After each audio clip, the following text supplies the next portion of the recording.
मयंक एक multinational company में branch manager की जॉब करता था। एक दिन मयंक को ऑफिस से घर जाने के लिए लेट हो गया था। सर्दी की मौसम होने के कारण रात भी जल्दी हो गई थी। ठंड भी बहुत शुरू हो चुकी थी।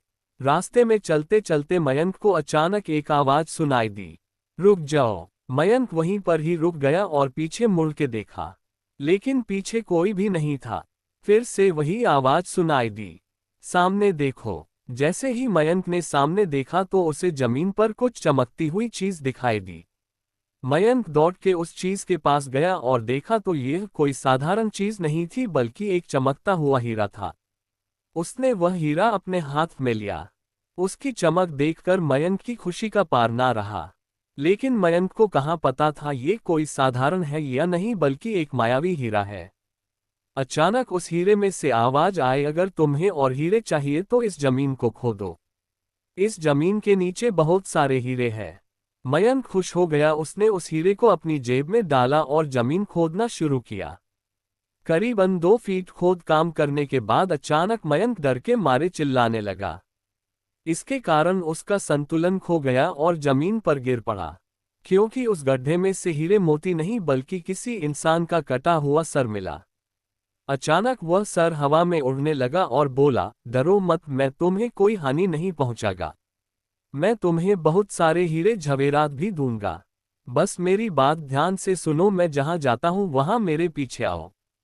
फिर वह सिर हवा में उड़ा और जंगल की ओर बढ़ने लगा। करीबन 1 किलोमीटर चलने के बाद वह सिर रुक गया। मयंक भी रुक गया। फिर उस सिर ने मयंक से कहा, इस जमीन के भीतर बहुत सारे हीरे मोती जवाहरात छुपे हुए हैं। इस जमीन पे खोद काम शुरू करो। मयंक खुश हो गया और उस जमीन को खोदना शुरू कर दिया। खोदते खोदते उस जमीन के नीचे हीरा मोती तो नहीं मिले बल्कि उस सिर का कटा हुआ धड़ मिला। उस सिर ने कहा, अब तुम्हें एक आखिरी काम करना है। उसके बाद मैं तुम्हें मालामाल कर दूंगा। तुम्हें कहीं से भी एक लोटा खून लाना होगा। मयंक ने बोला, एक लोटा खून? पर मैं एक लोटा खून कहाँ से लाऊंगा? उस सिर ने कहा, चलो मेरे साथ। वो डरावना चेहरा मयंक को साथ लेकर थोड़ी दूरी पे गया।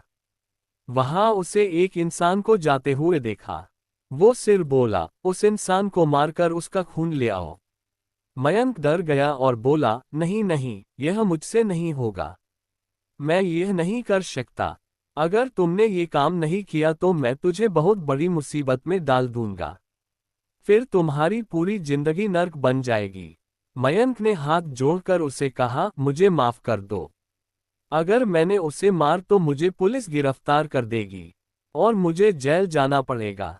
उस सिर ने अपने तंत्र मंत्र की शक्ति से एक छुरी और लोटा प्रकट किया और गुस्से से बोला, अगर तुम मेरा ये काम नहीं करोगे तो मैं तुम्हारे पूरे परिवार को मौत के घाट उतार दूंगा। मयंक ने मजबूरी में आकर उस आदमी को मार डाला और उसका खून लेकर उस सिर के पास गया। वो सिर खून को देखकर बहुत खुश हुआ और बोला, ये खून मेरे शरीर पे डाल दे। उस सिर के कहने पर मयंक ने खून को उसके शरीर पे डाल दिया। फिर कुछ ही देर में वो कटा हुआ सिर उस शरीर पे जुड़ गया। ये सब देखकर मयंक की हालत अब खराब होने लगी। वो उस भूत को देखकर काफी डर गया। जैसे ही वो भूत जिंदा हुआ तो जोर जोर से हंसने लगा और डरावनी आवाज में बोला, तुमने बहुत बड़ी गलती कर दी कि तुम्हें मुझे फिर से जिंदा कर दिया। अब मैं सिर्फ तुम्हें ही नहीं बल्कि इस पूरे शहर को मौत के घाट उतार दूंगा। डर के मारे मयंक के मुंह से आवाज भी नहीं निकल रही थी।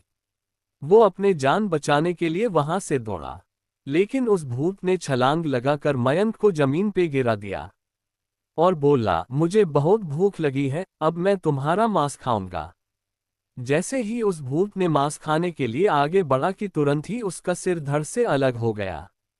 मयंक समझ नहीं पाया कि आखिर यह चमत्कार हुआ कैसे। जब मयंक ने पीछे मुड़कर देखा तो एक अघोरी बाबा खड़े थे। उस अघोरी बाबा ने कहा, जब तुम उस आदमी को मारकर उसका खून ले जा रहे थे तभी मैंने देख लिया था और समझ गया कि कुछ तो बुरा होने वाला है। इसीलिए मैं तुम्हारे पीछे पीछे यहां तक चला आया और मैंने अपनी मंत्र की शक्ति से उस भूत को फिर से मार दिया। अब तुम निश्चित होकर अपने घर जाओ। अब तुम पर कोई खतरा नहीं है।